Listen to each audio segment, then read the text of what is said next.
Education class 12th के 10वें chapter training in sports को पढ़ेंगे, सीखेंगे। तो चलें बिना देर किए चैप्टर को स्टार्ट करते हैं।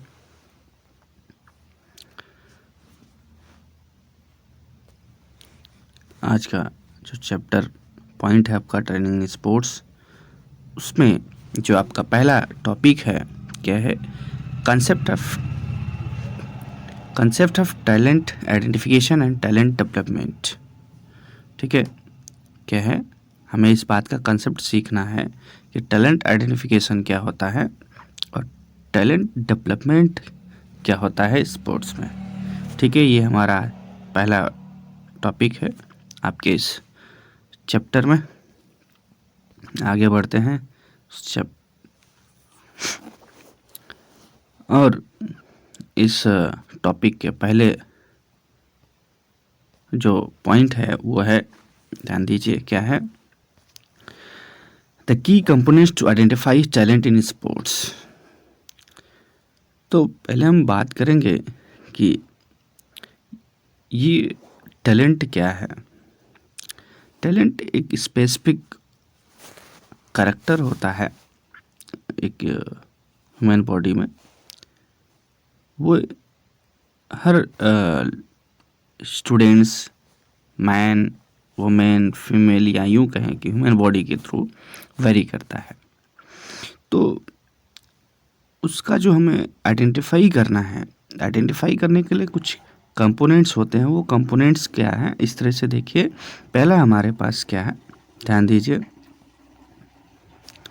यहाँ पर फर्स्ट फिजिकल कैरेक्टरिस्टिक्स। इस फिजिकल कैरेक्टरिस्टिक्स में क्या है, ध्यान दीजिए, पहला हाइट, दूसरा वेट, तीसरा साइज, ऐसे करके बॉडी स्ट्रक्चर भी है, शेप ऑफ चाइल्ड भी है। तो ये बहुत मायने रखता है कि एक जो स्पोर्ट्स पर्सन है उसकी फिजिक्स कैसी है, मतलब height, weight, size and body structure कैसा है। ठीक है, दूसरा है फिजियोलॉजिकल कैरेक्टरिस्टिक्स। फिजियोलॉजिकल कैरेक्टरिस्टिक्स का मतलब कि आपके शरीर के अंदर वो जो शारीरिक कैरेक्टरिस्टिक्स क्या है, जैसे स्ट्रेंथ है, स्पीड है या नहीं है, एंड्योरेंस है कि नहीं है, फ्लेक्सिबिलिटी है या नहीं है। जैसे फ्लेक्सिबिलिटी का बहुत बड़ा रोल होता है आपकी योगा में, ऐसे ही स्पोर्ट्स में भी होता है। कोई भी गेम खेलेंगे उसमें आपकी फ्लेक्सिबिलिटी बहुत मायने रखती है। एजिलिटी भी इसी प्रकार की एक कैरेक्टर है जो बहुत मायने रखती है। ठीक है, और नेक्स्ट आपका क्या है, नेक्स्ट है हेल्थ एंड हेरिडिटी कैरेक्टरिस्टिक्स। इसमें आपके हेल्थ से रिलेटेड बातें हैं, जैसे health, good health and immunity level, muscles के बारे में आप लोगों को कई बार मैंने बताया है। मसल्स 2 टाइप्स की होती हैं, कैसे, white muscles and red muscles fibres. ठीक है, आगे चलते हैं। नेक्स्ट में जो 4th पॉइंट है आपका की कंपोनेंट्स है, वो है performing the basic skills characteristics. मतलब बेसिक स्किल्स का मतलब क्या हुआ कि हर एक गेम्स के अपने कुछ स्किल्स होते हैं। जैसे आप लोग साइंस, मैथ्स वगैरह पढ़ते हैं तो उसके जो बेसिक्स रूल्स हैं वो आपको पता होते हैं। जैसे मैथ्स की बात करें तो जैसे एडिशन, सब्ट्रैक्शन होता है ना, ऐसे ही हर गेम्स के बेसिक स्किल्स होते हैं। जैसे ड्रिबलिंग होता है, पासिंग होता है, कंट्रोल एंड शूटिंग होता है, ऐसे डिफेंसिव स्किल्स भी होती हैं। ठीक है, जिसे आप डिफेंस करते हैं और साथ ही आपके जो बेसिक स्किल्स है उसका परफेक्शन होता है, तो हम उसको बोलते हैं performing the basic skills characteristics. ठीक है, और एक वर्ड यहाँ देख रहे हैं आप, एडाप्टेशन। एडाप्टेशन का मतलब क्या होता है, एडाप्टेशन का मतलब कि आप किसी भी परिस्थिति में अपने को एडाप्ट कर लें या सिचुएशन में अपने को उस तरह से ढाल लें, बना लें, तो उसे बोलते हैं एडाप्टेशन। चलिए नेक्स्ट क्या है, साइकोलॉजिकल एंड कॉग्निटिव कैरेक्टरिस्टिक्स। ये क्या है, ये कॉग्निटिव का मतलब समझते हैं आप लोग, आपके संज्ञानात्मक ज्ञान से संबंधित है। आपका संज्ञान कितना अच्छा है, कितना नहीं है, मतलब आप कितने अच्छे से लर्न कर पाते हैं, अडॉप्ट कर पाते हैं, कोई न्यू चीज़ को लर्न करने के लिए आपके अंदर डिजायर कितना है। और सबसे इम्पोर्टेंट कि आपका एटीट्यूड, आपका कोई भी सब्जेक्ट का टीचर आपको अगर पढ़ा रहा है तो उसके प्रति आपका एटीट्यूड कैसा है, आपका एफर्ट्स कैसा है। ठीक है। एटीट्यूड में बहुत चीज़ें आ सकती हैं, जैसे आप कहीं टीचर डांट दिया तो आपको एटीट्यूड, आपका ईगो हर्ट ना हो जाए। आपका टीचर बोल दिया बेटा यहाँ आओ, तो आपका एटीट्यूड अगर नॉर्मल है, बिहेवियरल है और टीचर्स के रेस्पेक्ट के अकॉर्डिंग है, तो आपको सफल होने में, सक्सेस होने में कोई दिक्कत नहीं आएगी और हमेशा आप फिट रहेंगे। नेक्स्ट, आपको मोटिवेशन, मतलब आपके अंदर मोटिवेशन भी होनी चाहिए। ऐसा ना हो कि अगर एक बार आप खेलने गए और आपको डिस्क्वालीफाई कर दिया है तो आप फील्ड होके बैठ गए, नहीं, आपको सेलेक्ट होना है, आपको उस तरह से मोटिवेट, सेल्फ मोटिवेशन रखना है। साथ ही मैच्योरेशन लेवल, हम एक एक वर्ड पे बात करेंगे तो बहुत डीप होगा और ये आपकी क्लास काफ़ी लंबी हो जाएगी, ठीक है। तो मैच्योरेशन लेवल का मतलब आपकी मैच्योरिटी से है, आप कितना मैच्योर बनते हैं और मैच्योरिटी की तरफ बढ़ते हैं आगे, वो आपके सक्सेस में बहुत इंपॉर्टेंट रोल अदा करता है। आगे next, conducting motor fitness test. ये मोटर फिटनेस टेस्ट चेक किया जाता है आपके बॉडी से रिलेटेड, जैसे आपकी रनिंग हो गई, एक्सरसाइज हो गई, शटल रन हो गया, इन सब की चीज़ों के थ्रू। साथ ही इसमें आपके गेम परफेक्शन को भी चेक किया जाता है कि आप गेम में कितने परफेक्ट हैं, ठीक, उसके लिए टेस्ट लिया जाता है। तो इस प्रकार से आपका जो की पॉइंट्स था, क्या की पॉइंट्स टैलेंट आइडेंटिफिकेशन के, वो फिनिश हुआ। नेक्स्ट, अब बात करेंगे कि टैलेंट आइडेंटिफिकेशन के लिए हम उसको कितने पार्ट में डिवाइड कर सकते हैं, ठीक है। कि हम कहते हैं ना, कोई काम करें तो डिवाइड करके करें, बाई पार्ट करके करें। जैसे आप मैथमेटिक्स में इंटीग्रेशन करते हो तो इंटीग्रेशन करने के अलग अलग पार्ट्स हैं, ठीक है। आप सब्स्टिट्यूशन मेथड से करते हैं, आप और बाय पार्ट्स मेथड से करते हैं, ठीक है। ऐसे अलग, तो ऐसे टैलेंट आइडेंटिफिकेशन में भी आपके पास क्या है, स्टेजेस होते हैं, जिसमें फर्स्ट स्टेज क्या है, टैलेंट डिटेक्शन। तो हम क्या करेंगे, पहले आपका टैलेंट डिटेक्ट करेंगे, आपके अंदर उस तरह का टैलेंट है या नहीं है, ठीक। जैसे आप टेस्टर के थ्रू किसी भी सर्किट में करंट चेक करते हैं, डिटेक्ट करते हैं, वैसे ही हम आपकी बॉडी में आपके अंदर टैलेंट है या नहीं उसकी डिस्कवरी करते हैं, ठीक है।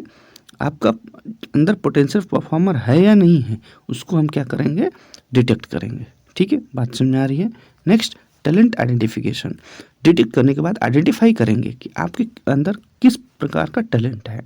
बात समझ में आ रही है। Recognising the participants in the potential with the potential at an earlier ages. आपके अंदर टैलेंट है, अच्छी बात है, लेकिन उसको आइडेंटिफाई किया जाता है किस टाइप का है। क्या आप एक प्लेयर हैं, क्या आप एक सिंगर हैं, क्या आप एक अच्छे टीचर हैं, क्या आप साइंटिस्ट, इस टाइप के टैलेंट को आइडेंटिफाई किया जाता है। Next, talent development. अब जब आपका टैलेंट आइडेंटिफाई हो जाता है, उसके अकॉर्डिंग उसके लिए सूटेबल जो लर्निंग इन्वायरमेंट होता है, हम उसमें एक्सेलरेट करते हैं आपको, ठीक है, जिससे कि आपका पोटेंशियल डेवलप होता है, आप और अच्छे बनते हैं। बात क्लियर हो रही है? आपको समझ में आ रहा हो तो चैनल एक बार वीडियो को लाइक करें, अगर लाइक नहीं किए हैं तो ज़रूर लाइक कीजिए, साथ ही सब्सक्राइब नहीं किए तो सब्सक्राइब भी कीजिए अभी तुरंत, और अपने दोस्तों को भी शेयर कीजिए ताकि वो इसको सीखे और जाने, उनको भी नॉलेज हो, क्योंकि उनका भी बोर्ड का एग्ज़ाम है। नेक्स्ट आते हैं टैलेंट सिलेक्शन। इस टैलेंट सिलेक्शन क्या है? अब हम आपको सेलेक्ट करेंगे ना, कैसे करेंगे? It's an ongoing process identifying individuals, जो आइडेंटिफाइंग करते रहते हैं एक एक लोगों को, उसमें अलग अलग स्टेजेस पे आपका क्या होता है, डेवलपमेंट होता रहता है ना, वेरियस स्टेजेस ऑफ डेवलपमेंट पर हम क्या करते हैं, आपको ध्यान दीजिए, various stages of development who demonstrate pre requisite performance level, ठीक। अब उसमें हम इस बात को सेलेक्ट करते हैं कि कौन सा बच्चा है जिसके अंदर प्री रिक्विजिट परफॉर्मेंस लेवल है और जो उसको डेमोस्ट्रेट भी कर रहा है, तो उसको हम सेलेक्ट करते हैं, ठीक है। फिर आगे बढ़ते हैं टैलेंट ट्रांसफ़र। ध्यान दीजिए, टैलेंट ट्रांसफ़र का मतलब ये है कि आपके टैलेंट, आपके अंदर जो टैलेंट है उसको हम कैसे ट्रांसफॉर्म करें, कैसे हम उसको एक रूप से दूसरे रूप में ले जाएं। जैसे आप लोग केमिस्ट्री में एक एनर्जी को दूसरे एनर्जी में ट्रांसफॉर्म करते हैं किसी इंस्ट्रूमेंट्स के थ्रू, ऐसे ही यहाँ पे भी टैलेंट ट्रांसफ़र होता है। जैसे एक बच्चे का अच्छा टैलेंट है तो एक गेम से दूसरे गेम में उसको खिलाने, जैसे महेंद्र सिंह धोनी एक एग्जाम्पल है। पहले वो फुटबॉल खेला करते थे, ठीक है, उनकी विकेट कीपिंग देखे, गोल को रोकने का तरीका बेहतर था, तो उनके कोच ने सजेस्ट किया और उनको कहाँ ले गए, क्रिकेट में ले गए। MS धोनी आप लोग अच्छे से जानते हैं, ठीक है, वो अच्छा विकेट कीपर है वर्ल्ड के। तो इस तरह से हम टैलेंट को ट्रांसफ़र करते हैं, ठीक है। आगे इस टाइप से आपका ये भी क्लियर हुआ, और आगे देखते हैं importance of talent identification. Talent identification का इम्पोर्टेंस क्या है ना, इसका महत्व क्या है, क्यों हम टैलेंट आइडेंटिफाई करें भाई? ध्यान दीजिए, हम टैलेंटिफाई इसलिए करें कि हो सकता है कि किसी बच्चे के अंदर वो ग्रेट टैलेंट हो जिससे कि हमारे देश का काफ़ी डेवलपमेंट कर पाए। हम छुपे हुए टैलेंट को रिकॉग्नाइज करके उसको फ्रंट पे लाते हैं। ऐसा ना हो कि एक बेहतर कल हमारे देश का छुपा रह जाए। And recognising the talent at the earlier age, हमें उनको अर्लियर एज में आइडेंटिफाई करके हमें क्या करना चाहिए, उनको ट्रेनिंग देना चाहिए कि इस तरह से कि वो जब अपने एज पे हों, अपने एक्सट्रीम लेवल पे हों, तो देश को एक बेहतर मुकाम पे पहुंचा रहे हों। Next, talent identification helps in finding the significant assets. ध्यान दीजिए, एसेट्स का मतलब वो चीज़ होता है जो कि देश की इकोनॉमी में बहुत बड़ा रोल अदा करता हो, इम्पोर्टेंट रोल अदा करता हो।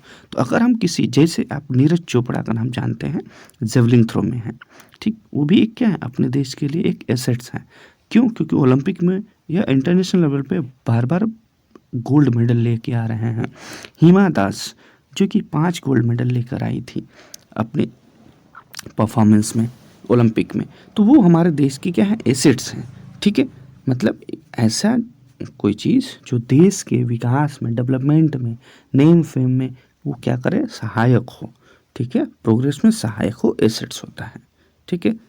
चलिए आगे देखते हैं कंपोनेंट्स ऑफ टैलेंट आइडेंटिफिकेशन। अब कंपोनेंट्स क्या होते हैं टैलेंट आइडेंटिफिकेशन के, ध्यान दीजिए, ये भी बहुत इंपॉर्टेंट है। जैसे यहाँ पे दिया हुआ है कुछ फिजियोलॉजिकल एट्रीब्यूट्स, ठीक, physical attributes, psychological attributes, technical attributes, results and intangible, ठीक है। इन पार्ट्स में इनको डिवाइड किया जाता है। चल आगे चलते हैं। अब अभी आपने ऊपर जो भी पढ़ा, जो भी समझा, जो भी सीखा, उसके आधार पे कुछ क्वेश्चंस हैं, ठीक है। इसमें आपको चेक किया जाएगा कि आप कितना सीखे हैं। चलिए पहला क्वेश्चन आपका, the performance enhancement in the future can be predicted based on. ध्यान दीजिए, आपका जो परफॉर्मेंस का इन्हेंसमेंट है भविष्य में किसके द्वारा प्रेडिक्ट किया जाएगा, ठीक है। तो अब परफॉर्मेंस कैसे इन्हेंस होता है, बहुत सारे फैक्टर्स हैं। फिजियोलॉजिकल फैक्टर जैसे आपका स्ट्रेंथ, एंड्योरेंस, स्पीड हो गया। फिजिकल फैक्टर जैसे आपके पास हाइट, वेट अच्छी है या नहीं है, फिजिकल टैलेंट इंडिकेटर्स आपके अंदर है या नहीं है, ठीक है। इस तरह से देखा जाए तो ऑल ऑफ द एबव होगा। बात क्लियर हो रही है? तो नेक्स्ट क्वेश्चन देखते हैं। नेक्स्ट क्वेश्चन आपके सामने है स्क्रीन पे, ये क्या है, psychological factors contributing to talent identification is. मतलब साइकोलॉजिकल फैक्टर्स में वो अलग अलग बातें आती हैं, जैसे यहाँ पे आपको दिया हुआ है, अब उसमें वो किस तरह से कंट्रीब्यूट करती हैं और कौन सी ऐसी साइकोलॉजिकल फैक्टर जो टैलेंट आइडेंटिफिकेशन में कंट्रीब्यूट करती हैं। तो ध्यान दीजिए, कॉग्निटिव, इमोशनल, पर्सनालिटी ट्रेट्स, तो ये सब क्या है, सब के सब आपके तीनों के तीनों साइकोलॉजिकल फैक्टर्स हैं, ठीक है। तो इसमें ये ऑल ऑफ द अबव होगा, ठीक है। ये सभी कंट्रीब्यूट करते हैं आपके टैलेंट आइडेंटिफिकेशन में, ठीक है।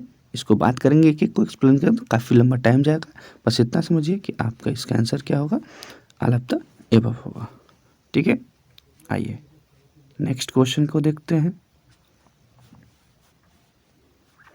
Third question and last question, talent identification is blank process.